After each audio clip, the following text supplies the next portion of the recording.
Welcome to Action Begins Success, the channel that brings you motivational videos every single day. If you like this video, make sure you're subscribed to the channel and have notifications switched on to receive daily motivational videos. I hope you have an amazing and positive day. Enjoy the video.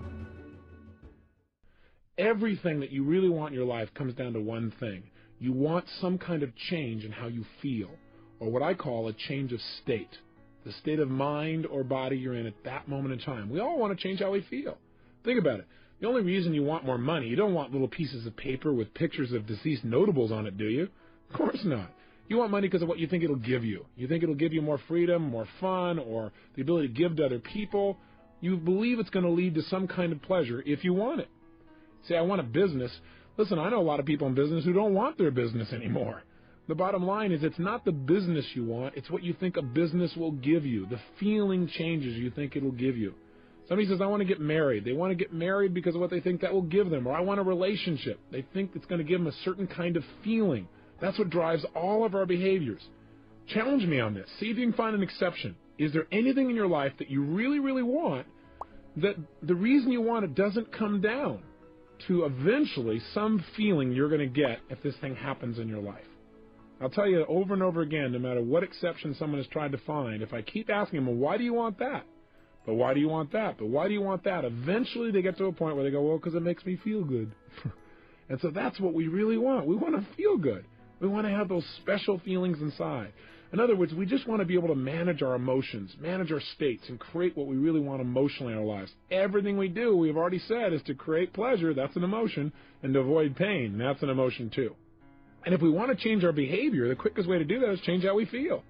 I mean, think about it. Haven't you had a situation in your life where you did something, and after you did it, you said to yourself, I can't believe I said that. I can't believe I did that. That was so stupid. Have you ever had a situation like that? I mean, an area you're normally pretty smart in. You just did something really dumb. I know I have plenty of times. Haven't you also had the opposite experience, though, where you were on a roll, where things were just flowing, where it was like you were unstoppable? And you don't even know how you were doing it. You were just like flowing, where after you did it, somebody said, you do that? And you went, yeah, that was me. Right? And you don't know how you pulled it off. You were rather proud of it, though. Haven't you had those kind of times where you're just on a roll? So I got a question for you. What's the difference in your behavior? Why is it in one situation you perform brilliantly, in another situation you perform, how should we say, brutally? The difference is not your ability. What we do at any moment in time, in that moment, is based on the state that our mind and body is in at that moment in time. In other words, what people can do is absolutely incredible. What they will do is usually disappointing. And the difference is not their capability, but rather what state are they in right now. If every time they think about public speaking, they associate fear or pain, that's going to change their state. And all of a sudden they're going to feel tight in their body, and their whole emotional state will change, and they're not going to get the most out of themselves. But if whenever they think of public speaking, they think of absolute pleasure, they're going to be in a great state of mind, and they're going to get more out of themselves. I mean, think about it. When you're feeling really frustrated, do you behave the same way as when you're feeling like you're on a roll and things are flowing? Obviously not. You have the same ability, but things act and behave differently coming out of you. You speak differently, you communicate differently, everything changes. Or I'll give you another example. Have you ever forgotten something simple like your own home telephone number or address, or how to spell the word the? Ever had one of those enlightening experiences? Now, you know how to spell the word the. How come you couldn't remember? The answer is because you're in what I call a stupid state. Right? You were in a state of mind where your brain wasn't able to get a hold of the answers. The answers are there, but you couldn't get there. So I believe one of the most important things, probably the most important thing that you and I can do in our lives to create the power and joy and passion that we really want, is to learn to manage our own states of mind. In fact, think of the cost of not managing them. If you don't manage your emotional state, it'll cost you virtually everything you want in your life. Friends, family, success, and just the joy that every one of us wants to experience on a daily basis. Hey, let me ask you a question. Is what happens in your life the thing that determines how you feel at any moment in time? Yes or no? In other words, it doesn't matter whether or not, for example, the economy is doing really strong as to whether or not you feel good. Most people say no. Some people say, well, you bet. Does it matter how your relationships are going? Does that determine how you feel? Is how you feel determined by the weather, by how much sun or rain there is? Is it determined by how other people treat you? I'm here to tell you the answer to that is no. I'm not saying that it doesn't complement or support you feeling one way or another. I'm saying how you feel at any moment in time is purely designed and the result of how you are directing your own mind and body at that moment. What I'm saying to you is no matter what is happening in your life, you are in control of your own states. And once you understand that, number one, and number two, you use that ability, you now have control over your life at a whole new level. And you have more fun and joy and passion than you ever dreamed of once you take that responsibility and take that control. Now, for some people, when they say, well, that seems like a heavy responsibility, well, look at the opposite.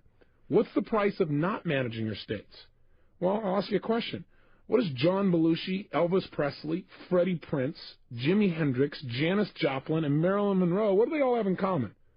They're all people that never learned how to manage their state, that's what.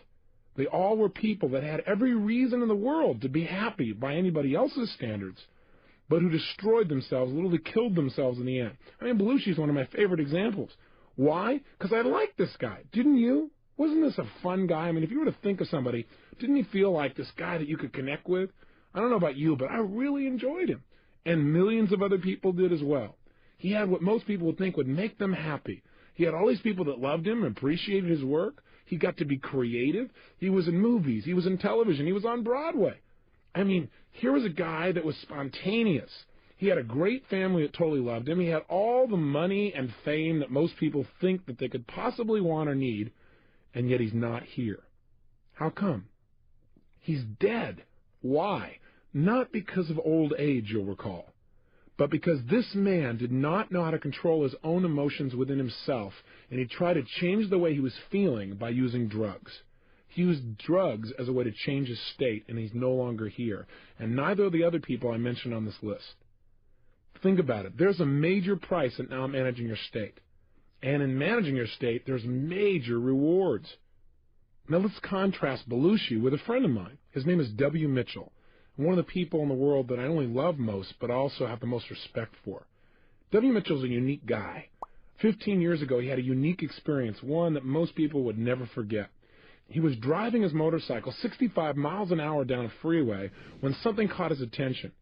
When he looked over while he continued to drive forward, he got fixed on something. I don't know if you've ever done that. He got stuck there a little too long. Well, when he looked up, he was traveling 65 miles an hour right into the back of a Mack truck that had stopped in front of him. In a last-minute, split-second decision to try and save his own life, he slammed himself on the ground, and he slid 65 miles an hour underneath this truck across the pavement.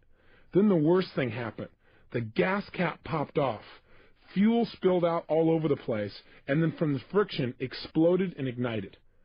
3/4 of his skin was burned off. His entire face was mutilated. His fingers burned all the way down to the knuckles. He woke up 2 weeks later in a hospital bed in searing pain, fearing to even breathe. Now, for most people at this point, they'd say, hey, I'm out of here. Why stick around in this body? I'd rather just die. But not only did he not die, but he's become an example of true possibility for people all over the country. I mean, this gentleman could not even take drugs because his body was in such bad shape, but when people met him, they thought he must be on drugs because he seems so up. You know, they go in and talk to him, they feel bad, and he goes, hey, it's over, we just got to move on. His mother said, well, you just must not realize how bad it is. Well, the reality is, he just made a decision. He decided that he was going to manage his state. Why? Because he saw the alternative as much more painful. He said, look, I got one of two choices. I can feel bad emotionally about everything I've lost and just make my total life a mess emotionally and have more pain to add to my physical pain, or I can focus on what I'm going to do, which means I can at least focus on something that could bring me some pleasure and get rid of my focus on the physical pain. And that's what he did. His life has become such an example because he kept managing his emotions. Now, not only did he do that, but within 3 years, he managed himself so well that he got back into business, even though he didn't look too terribly attractive. But he ended up going into business and becoming extremely successful. The new company he developed after his accident became the #1 employer of its type in the state of Vermont. He became a millionaire. He even learned to fly airplanes. Now, that's not the end of the story. About 8 years later, he's flying his airplane with 3 other friends in Colorado, and he made himself a rather big mistake. He didn't go through his checklist, and he didn't notice that there was frost that had developed on the wing. And when he took off, he crashed. 3 people walked away. He was not one of them. He was paralyzed from the waist down for life. So they cut off his toes since he didn't need them anymore and sewed them on his hands so he'd have something to be able to grasp things with. He's stuck in a wheelchair now for life. Of course, he doesn't look at as stuck in a wheelchair. In fact, you say at this point he must have given up, right? No. Even after his wife left him, she said, look, I don't want to be around a fried cripple. Even after all that, he still didn't give up. He turned around, and the city he was living in Colorado had some major problems. He decided to become the mayor of that town. After that, he decided to run for lieutenant governor of the state of Colorado. He placed 3rd in a group of 6, and he ran on the issues, not on a sympathy vote. And he campaigned door to door. Now remember, this guy didn't look too terribly good. In fact, he used to wear a button that said, "Send me to the governor's mansion, and I won't just be another pretty face." Kind of a nice way to interrupt people's patterns and make them associate something new to you. Now, he didn't win the lieutenant governor's place. He still didn't give up. He now has his own radio show in Colorado, and he has found the woman of his dreams and remarried. So I've got to tell you that if you start to tell me, well, gosh, Tony, I got all these problems. It's hard to manage my state. Just think about W. Mitchell. When I look at somebody like Belushi and see all that he had, and I look at somebody like Mitchell, who seems to have all these challenges but is so happy, so successful, such a sense of possibility, it becomes clear to me that I have no excuse to ever not manage my state on a consistent basis. No matter how big the problems may seem, you're much better than anybody like that might ever hope to be. So how do we manage our states? Well, one, remember, I believe virtually everything in life comes down to why to first, then how to. I believe if you want to succeed, you got to have 80% of success is figuring out why to succeed, why to manage your state, for example. 20% is how. Here's the how. And let's do it quickly, and let's just get right to doing it and doing some exercises. There are 2 primary ways to control your state of mind and body. They are, number 1, controlling the way you use your physical body, what we call your physiology, and number 2, controlling your mental focus. That is what you pay attention to, what you think about, what you picture, what you say to yourself. Today we're going to focus on how to use our physical bodies to create the emotions that we want at any moment in time. And then on your next tape, we're going to work on how to control our focus, how to control the mental imagery and pictures and things that we think about in a way that immediately changes our state as well. Let's start and focus again today on physical movement. Now I want you to think about something here. In order to feel anything in your life, you feel it through your nervous system, through your physical body. Now if I told you I know someone who is totally depressed, I bet you could tell me about the way they move or even their posture, and you would probably have an accurate representation. In other words, if I told you about someone I know that's totally depressed, and let's say they're outside your door right now, and I said to you, for $100,000, describe for me, what is this person like? What's their posture like, for example? What would you say? Most people will say, slumped over. Where's this person's head? Most people will say, down. Where are their eyes? Again, most people will say, down. Where is this person's breathing? Is it full or shallow? Again, most people say shallow. And where is this person's facial expressions? Are their muscles in their face pulled up and tight, or are they down and slack? Again, most people say slack. How did you match up with these descriptions?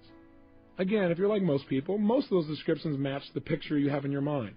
Why is it that when we think of a depressed person, we think of somebody who's physically hunched over a little bit, looking down, talking a little bit more slowly, with their eyes down and their breathing shallow and their facial muscles slack? The answer is, in order to get depressed, you got to work at it. It's not easy. You have to use your body in a certain specific way. I mean, try something ridiculous with me for a moment, won't you? Sit up right now in your chair. In fact, if you're not driving, stand up. If you're driving, that would be difficult. But if you're sitting, stand up for a second if you would. And if you're sitting and you're in a car, then sit up. But I want you to stand up ideally. Stand tall, breathing fully, really strong. Breathe fully. And I want you to look up towards your ceiling. And as you're standing there, breathing tall, looking at your ceiling, what I want you to do is something really ridiculous, really dumb. Put a huge, silly grin on your face. Go ahead, try it. Oh, come on, nobody's noticing. You're by yourself. And if they are noticing, then you'll get their attention anyway. Put a big grin on your face. Look at the ceiling. Listen to me now. Now, what I want you to do, while you stay standing tall with your shoulders back, breathing fully with this big grin on your face, I want you to get depressed without changing any aspect of your body. Don't change your facial expression. Oh, come on, you can do it. Hang in there. Get depressed. No, you know, some of you are cheating. I can tell. I'm in the room. If you drop those shoulders, if you drop your head, if you stop breathing, or if you stop smiling, it doesn't count. Stand tall, breathing big, big smile, looking at the ceiling. That's right, and get depressed without changing. All right, well, if you can't change, then just stay happy and sit down. Now, here's my point. You might say, what does this got to do with state management? Are you saying every time I don't feel good, I should stand up tall, stare and grin at the ceiling? Yes. No, there are many ways to do this, but this is one. My point is this. How come when you stand tall and you breathe and you have this big grin on your face, how come you don't feel depressed? The answer is because it's pretty difficult because you're sending a totally different message to your brain.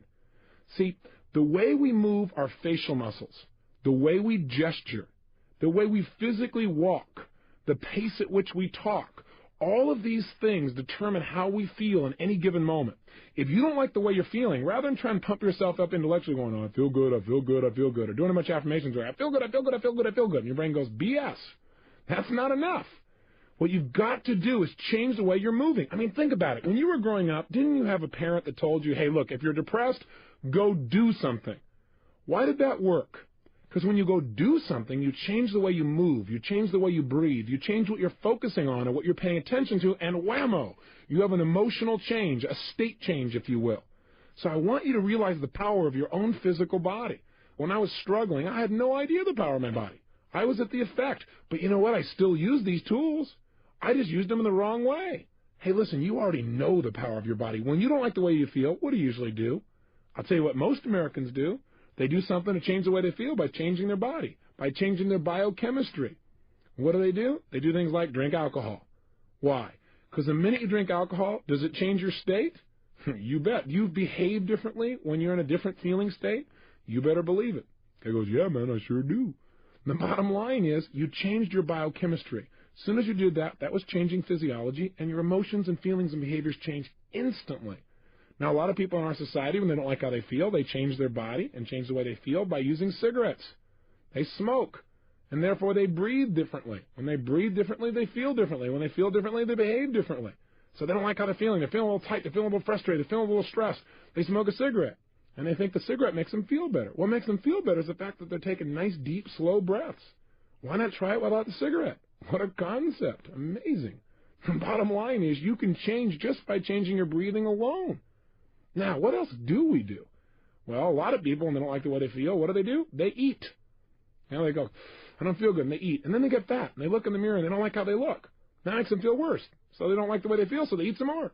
Right? And then they're caught up in that loop again. Have you ever been there? So food is another way we try and change our physical body in order to do it. Some people just go to sleep.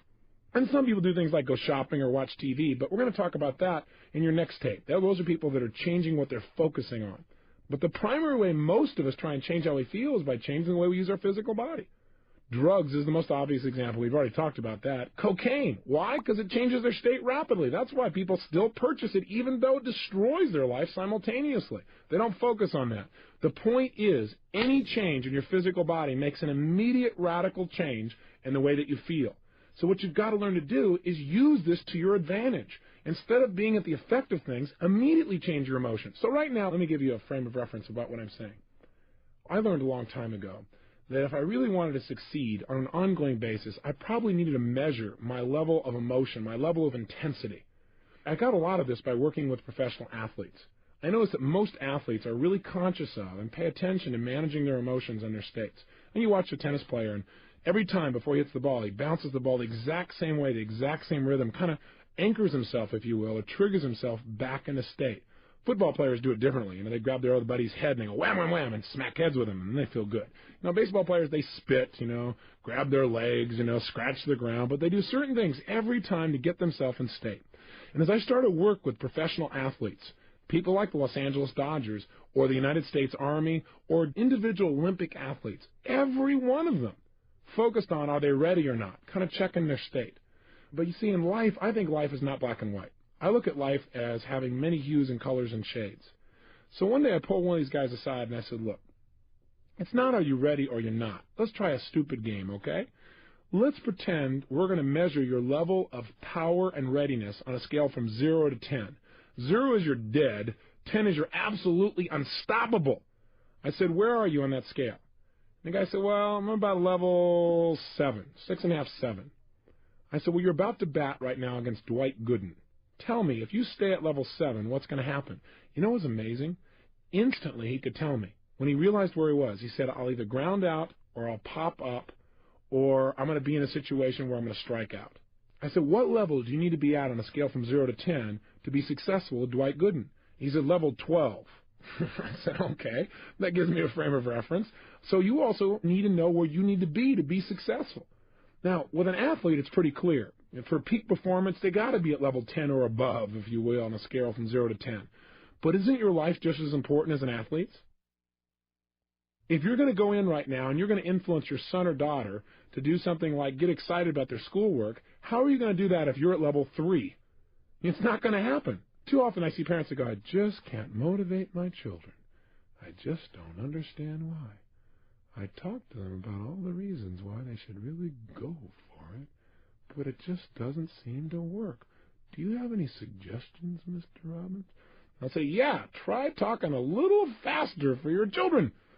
See, the way we use our voice will affect our states. See, I have a lot here I want to share with you in a short period of time, so I speed up a little bit. How would you feel if I said, well, ladies and gentlemen, this is day 5. And today what we're going to learn to do is manage our states of mind and emotion. And over the next 30 days of this program, I want you for hours at a time to listen to my voice. Well, after you came out of a deep trance and turned off the tape, I doubt very seriously if we create very much change. Now, I'm not saying it's not appropriate to talk in a more relaxed way than I am in this frenzied pace that I'm sharing with you to try and get everything in. But what I am saying is make sure that you're in an appropriate state for what it is you're trying to accomplish. Does that make sense? On a scale from 0 to 10, where do you need to be effective at a given task? If you want somebody to feel loved by you, you probably don't want to go level 10. Go, I love you, I love you, I love you, okay! That probably won't work either. So everything is context related.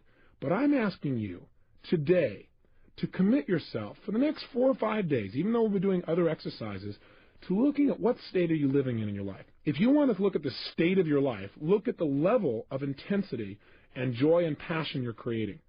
Where are you today on a scale from 0 to 10? Or better yet, before you started this 30-day program, where were you? Do you remember that first day? Before you got the tape program and everything else, where were you on a scale from 0 to 10? You remember where you were, first of all? Think about it for a moment, if you would. Where were you? What was your state like? Where were you on a scale from 0 to 10?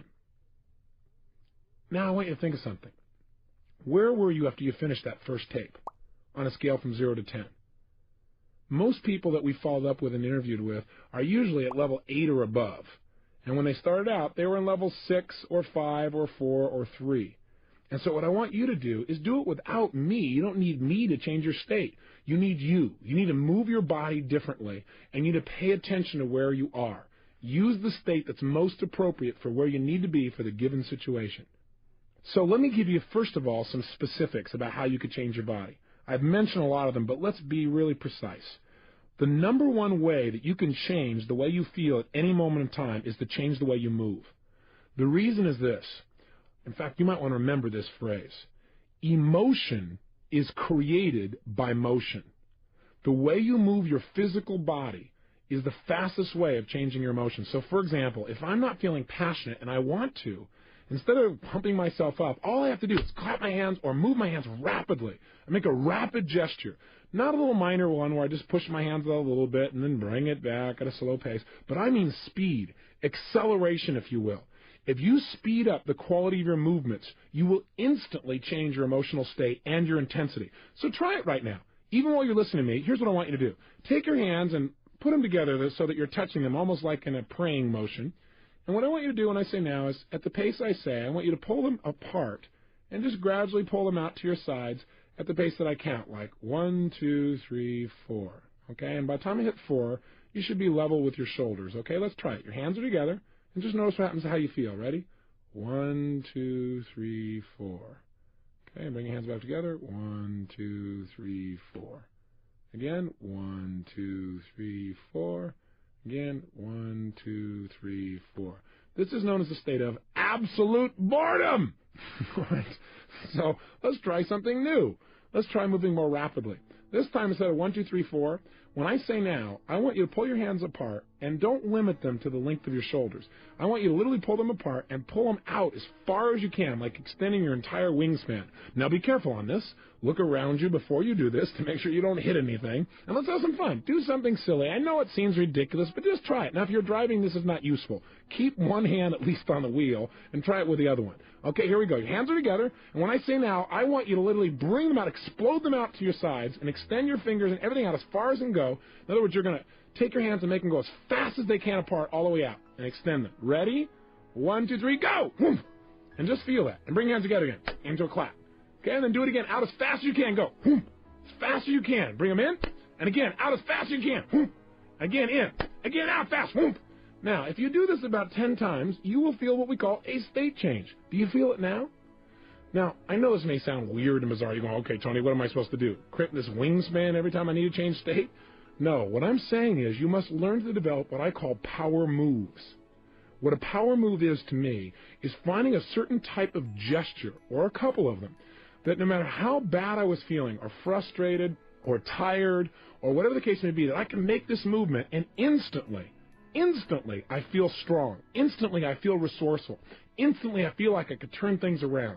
You need to develop what those are. And you already have them because you've had times in your life when you felt great. How were you moving at that time? That's the first clue. In fact, what I often do with people is get them to stand up and walk around the room and notice how would they walk if they felt totally successful. I mean unstoppable. Try it right now. Oh, you're going, well, I'm in the car. Great. If you're in the car, then you can try this later on. But if you're actually listening to me and you're not in the car, stand up right now and try something. Come on. Don't just listen to me. Stand up. Come on. I'm watching you. I'm there. You got to know this. And what I want you to do is stand up and walk around the room. And what I want you to do is, first of all, walk the way you normally walk. Just, walk around in a circle or walk straight back and forth. Notice how that feels. Come on, you can do it. There you go. Now, what I want you to do now is make a state change. And I want you to, if you would, imagine that you feel absolutely strong and unstoppable. I mean, in your power. And what I want you to do is just walk around the room as if you felt unstoppable and powerful. And move your body the way you would be if you were unstoppable and powerful. Go ahead and try it right now. Go ahead, walk around the room and actually strut the way you would strut if you felt unstoppable and powerful. Make a gesture or two the way you would if you felt unstoppable. And then try to go back to the opposite again. Go to feeling not confident, not sure, and walk around the room not sure about whether you can succeed, making gestures like you're not sure. Feel the difference in your body. I want you to get an example of that. Then back to confident again. Make it strong. They say, what if I'm listening in the car? Well, if you're listening in the car, all I want you to do is sit right now, or even if you're sitting down, come back with me right now and sit down. What I want you to do is just notice how you can change your state from being bored and tired to feeling energized just by changing your body. So try this. First of all, sit the way you'd be sitting right now if you had 5 times more energy than any other time you can remember. Come on, go for it. Don't just listen. If you're just going to listen to this tape and not follow through, turn it off. But if you're going to go for it and make changes, then play with me, okay? Sit up in your chair right now. Come on, sit up the way you'd be sitting if you had 5 times more energy than any other time. Breathe right now the way you'd be breathing if you felt strong and excited and energized. Put a facial expression on your face right now like you'd have if you felt totally passionate and excited. No, it doesn't look like this. Come on, put a big grin on your face or a big feeling of energy. There you go, good. And make sure you gesture that way. Notice how this feels. Now, if you don't feel any change, it's because you've not made a radical enough body change. That is, change your body really major. Create more tension, more excitement, whatever it takes. Now, go from this state to being in a state of boredom. Go ahead. Sit the way you're sitting if you're bored and tired. That's it. Just notice how that feels. Go ahead. Really bored and tired. You know. And as you're sitting there bored and tired, I got a question for you. Did you change your body to do it? You bet you did. What did you change to get bored and tired? Well, did you notice anything happen to your head? Did it go down? Did you relax any of the muscles? What happened to your breathing? Did it change? How about your facial expression? Does your muscles go slumping or slack? Now try this. Get back to energize as fast as you can. Oh, come on. Play with me. What I want you to do just for a moment is to practice snapping yourself from being in a state of being bored and tired into a state of energy. It's going to be very valuable for you. Let's try it. Back into an energized state. Come on, as energized as you can get. Come on, sit up in your chair, breathing with some energy, feeling strong. Come on, even more energized than before. Now go to bored and tired. Back to energized. Come on, as fast as you can. Snap yourself. I know this looks weird if you're driving in your car and somebody's looking in the other window, but hey, it'll make their day. You'll change their state. Come on, if somebody else in the family's watching, they don't have to know what's going on. Just go for it. Here we go. Total energy, lots of energy and excitement. Feel it in your body. Move your body. Sit the way you're sitting. If you have even more energy, bored and tired. Energize as fast as you can. Come on, snap back in that state. Bored and tired. Energize faster again. Come on, even more, even more, even more. Bored and tired. Energize back in that state again. Feel it and just stay there. Stay in an energized state. Now, you might say, well, this sounds weird. Let me ask you a question. How valuable is it for you to be able to go in life, in business, in your job, in your personal relationships, from being bored and tired and wiped out to being in a peak state? How important would that be to increasing the quality of your life, say on a scale from 0 to 10? I'll tell you, I think it's a level 9 or 10 or above. And I think you probably would too. So developing new ways, new habits of moving your body is the single most powerful way to change state. Here's another quick way. Change your breathing. As I said earlier, one of the reasons people smoke cigarettes is because in order to smoke a cigarette, you change your breathing pattern rather radically. When people eat food, oftentimes they feel better afterwards because they fill their stomach up, and it changes the way they feel and the way they breathe. With all that food in there, things slow down. They feel less stressed. Almost every yogic practice that I've ever studied or noticed teaches some kind of breathing pattern as part of how to change your emotions and the way you can grow spiritually, if you will. So changing your breath, try different breaths, breathing faster, breathing slower, and discover what breathing patterns work best for you to create the changes that you want. Thirdly, learn to manipulate your face. I teach people in seminars how to do what I call facial aerobics. What that means is doing many different expressions as you possibly can in a short period of time, so that what happens is you really have access to different emotional states. Do you know you have over 80 different muscles in your face? And a slight change in your facial muscle instantly changes the way you think and the way you feel. There was a study done at the University of California at San Francisco where they took manic depressives, and all they did was change their facial expressions, made them smile on an ongoing basis. These are people who were manic depressives, bear in mind. People who normally need drugs to change the way they feel. Not one of those persons, while they were able to keep smiling, was able to feel depressed. In fact, some of them began to manage themselves by smiling for 20 minutes at a time for no reason. And pretty soon they began to feel great, and they began to develop a new habit. Do you have habitual facial expressions of grimacing or frustration, where you crinkle up your nose or your eyelids or your forehead or something else that you do on an ongoing basis? I'm here to tell you that those habits create those negative emotions in your body on a regular basis. You need to develop some new habits of using your face. And finally, one of the ways you can manage your state best is to control your diet. And I'm not going to teach you a health seminar here, although I do those across the United States. I do want to say this to you, that most of us in life do not pay attention to what we're putting in our body. And what you're putting in affects deeply how you feel emotionally. Blood sugar, for example, alone makes a radical shift in how you feel emotionally. So if you aren't paying attention to how you're eating and you're throwing anything you possibly can in that body without looking at the consequences, you're going to pay an emotional price. Many times, hyperactive children or people that are having major ups and downs in their life, it just comes from some basic, simple dietary approaches. If they made a few simple changes, they'd live a much more balanced emotional life. So my challenge to you is to study health, to find out not how to throw your pendulum and go off on the deep end on some bizarre diet, but how can you make sure that the way you're breathing, the way you're moving, and the way you're eating things is giving you as much as possible to your life and not taking away, not throwing your life into a pendulum. Make sure that you have that physical energy and drive. It comes from having enough sleep and eating well. For now, though, I want to have you focus on one emotional state, because I'd like you to be able to trigger a state change anytime you want. And that emotion is the one I note as passion. As you may have picked up, I'm a fairly passionate person. And I talk about that at the end of each tape because I think out of a state of passion, you can create almost anything you want in your life. I think most people in life want passion. They want that drive, that attraction to life. They want that juice in their relationships, in their business, and their ability to learn. But most people are barely making it through the day, you know?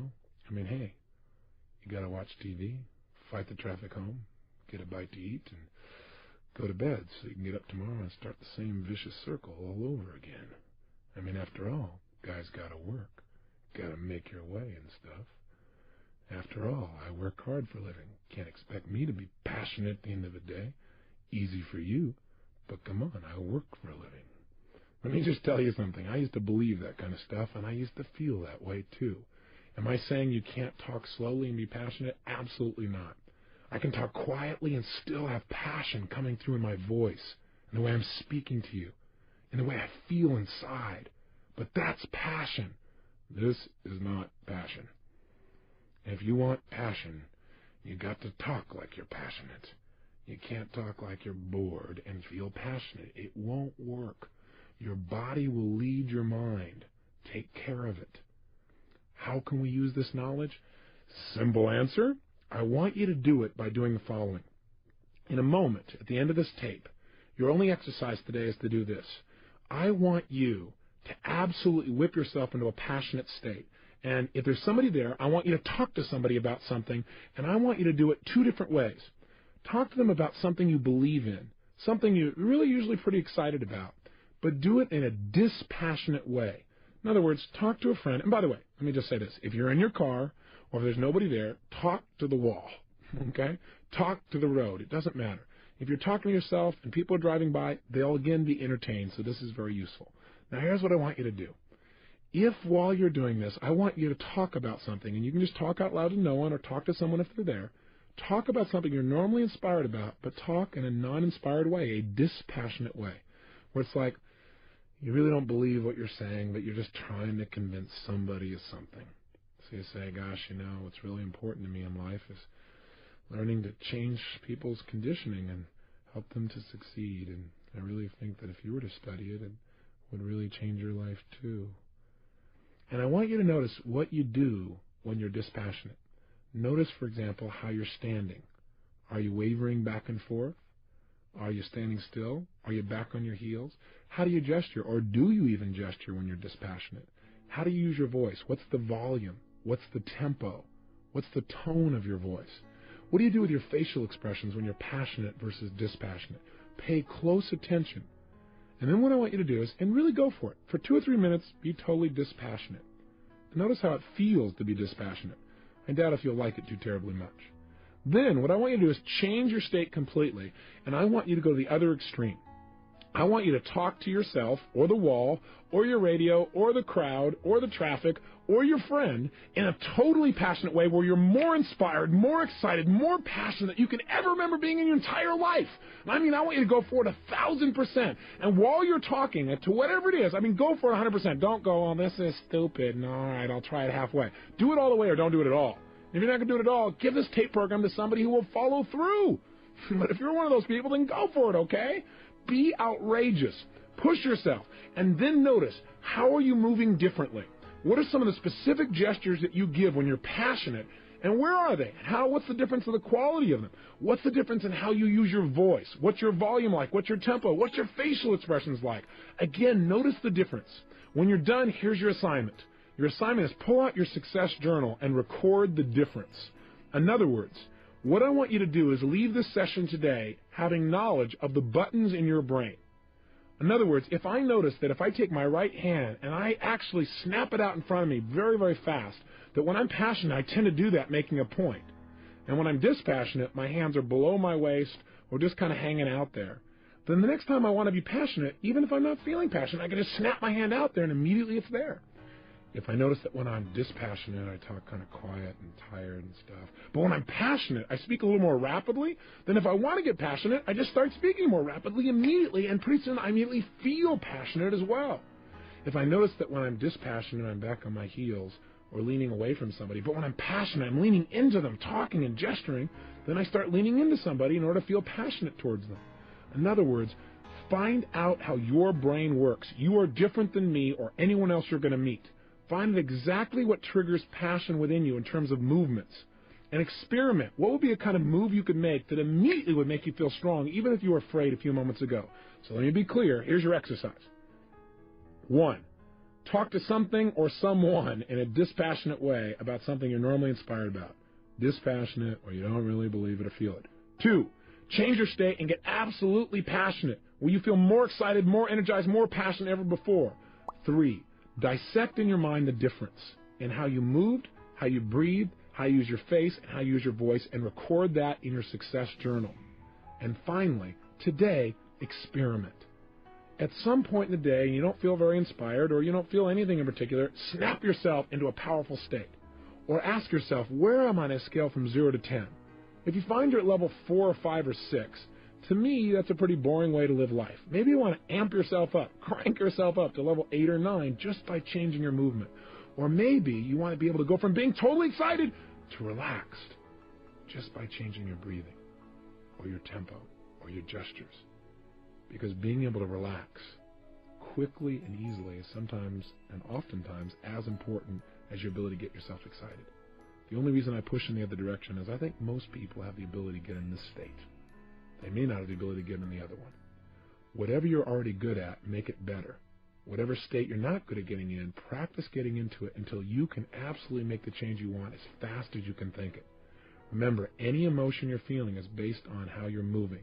Little movements like breathing and big movements like gestures and facial expressions. Take control today and experiment and explore. Have the adventure of discovering how you can use your body to immediately direct your mind and your emotions. Thanks for watching this Tony Robbins motivational video. Down in the description below I've listed my top 3 Tony Robbins books, so make sure to check them out. It'd mean the absolute world to me if you could like this video, and if you have any questions or comments, drop them just below. If you want to see our most recent video, click here, or for a totally random video, click here. Once again, thanks for watching, and I'll see you in the next one.